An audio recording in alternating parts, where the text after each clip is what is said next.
안녕하십니까.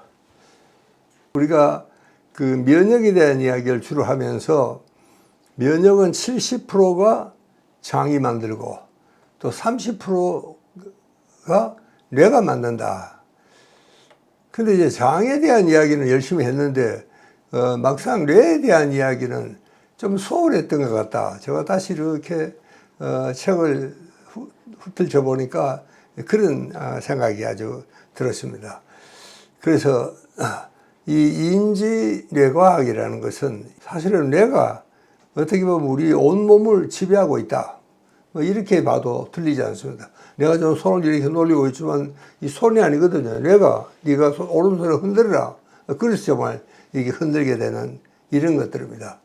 그래서 제가 이 현역으로 있을 때는요, 제 주변에 간호사라든가 또 이래 의사들한테는 제가 이 이야기를 굉장히 자주 합니다. 그리고 굉장히 강조를 해요. 이게 뭐냐면은 이제 메디컬 코칭인데 실제로 우리 뇌가 몸을 어떻게 지배하고 있는지 그걸 우리가 잘 이해를 해야지 비로소 우리 환자의 고통이나 또 환자가 앓고 있는 병의 정체를 우리가 이해를 할 수가 있습니다. 왜냐하면 이제 우리가 이제 많은 정보를 얻게 됩니다. 보는 거, 뭐 느끼는 거, 마음 생각하는 거, 이 모든 것이 정보죠. 이제 정보가 입력이 되면 이제 뇌가 이 정보를 어떻게 처리하느냐에 따라서 우리 몸 상태가 결정이 됩니다. 우리가 지난번에 이 면역 이야기를 할 때 소위 장뇌 상관이라는 이야기를 자세히 한 것 같습니다. 그리고 장과 뇌는 밀접한 관련이 있다. 가령 우리가 기분이 나쁘면은 여러분 소화가 안 됩니다. 여러분 금방 상사한테 야단 맞았다거나 그렇게 하고 이제 돌아오면은 정말 점심 밥맛이 없죠. 먹어도 소화도 안 되고. 그러니까 이제 내가 기분이 나쁘면은 즉각 뇌의 어떤 신체적인 그런 변화가 일어난다. 그러니까 뇌와 신체적인 컨디션은 밀접한 관련이 있다. 뭐 그 반대도 성립이 되죠. 가령 이제 내가 설사가 난다거나 뭐 음식을 잘못 먹어서 배가 아프다거나 뭐 이렇게 되면은 뭐 기분이 별로 좋지가 않습니다. 뭐 당연히 그렇죠. 그러니까 이 뇌와 이 참 우리 몸은 뗄래야 뗄 수 없는 그런 그 관계가 있습니다. 이걸 우리가 첫째는 이제 이해를 잘 하셔야 되는데, 그렇게 이제 가령 우리 정보는 두 가지 차원으로 들어옵니다. 우리 몸에 들어올 때는. 하나는 물리적인 차원입니다. 내가 이렇게 때린다. 이것도 하나의 정보죠.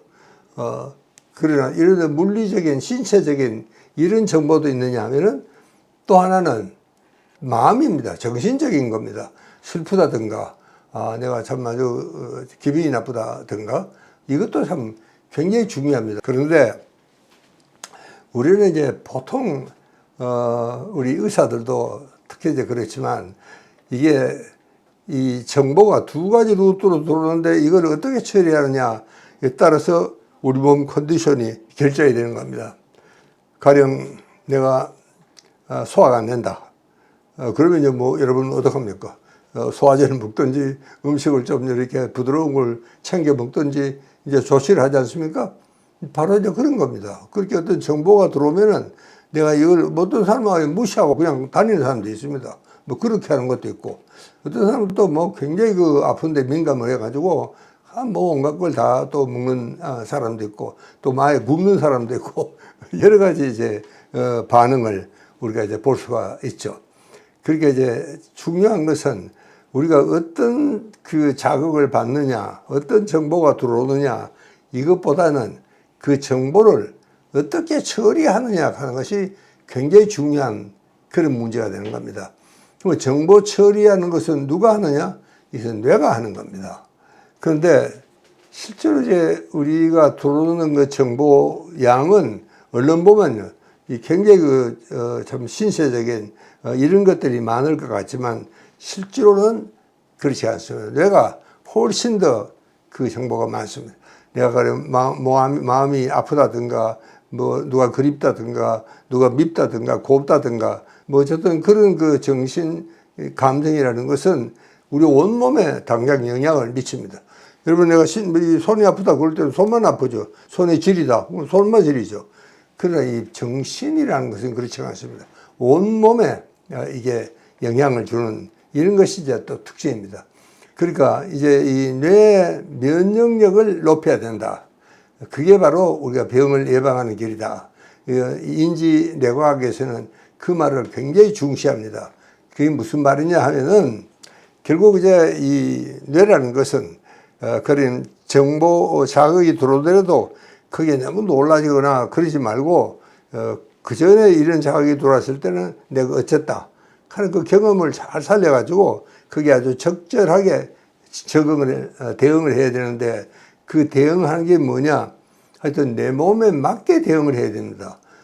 내가 정말 배가 아파 뭐 돌돌 구르는데도 불구하고 거기에 대한 처방을 하지 않고 딴 걸 했다 그러면은 아무런 소용이 없는 뭐 이런 일이 될 수도 있겠죠. 그러니까 이제 정말 참 중요한 것은 우리가 환경에 잘 맞게 내 몸을 컨트롤을 잘하고 생활을 잘해야 된다. 그런 이야기입니다. 그러니까 우리가 우리 몸은 항상 일정해야 돼요. 여러분 우리가 좀 더울 때는 땀을 흘리잖아요. 그래서 몸을 식히죠. 또 추울 때는 몸을 부르르 떨어서 또 열을 근육을 마찰시켜서 운동을 함으로써 열이 이제 올라가는 이제 그런 것들입니다. 근데 그런 것이 전부 다 왜 그러냐? 이게 뭐 절로 그렇게 됩니다. 사실은요. 그래서 어쨌든 우리가 환경과 내 몸 컨디션이 잘 조화가 잘 돼야 됩니다. 이게 조화가 잘 될 수 있도록 컨트롤하는 것. 그거를 우리가 이제 호메오스테이시스, 항상성의 기능이라 그렇게 이야기합니다. 제가 언제 한번 이야기했죠. 이 항상성이 무너지면 건강이 무너지고 사람이 무너집니다. 굉장히 위험한 거예요. 그러니까 우리가 이제 배가 고플 때는 밥을 먹고 또 추울 때는 옷을 좀 더 입고 좀 방에 불을 뗀다든가 그런 이제 조치를 하지 않습니까?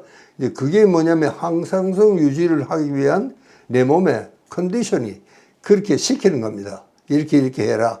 운동 좀 해라. 그렇게 면역이라는 것은 예방을 하는 거니까 그렇게 해야지 앞으로의 큰 병이 생기는 것이 예방이 된다. 그런 이야기입니다. 그래서 참 우리가 항상성을 유지할 수 있는 것, 이게 우리가 뇌 면역이다. 이렇게 부르는 학자들도 있습니다.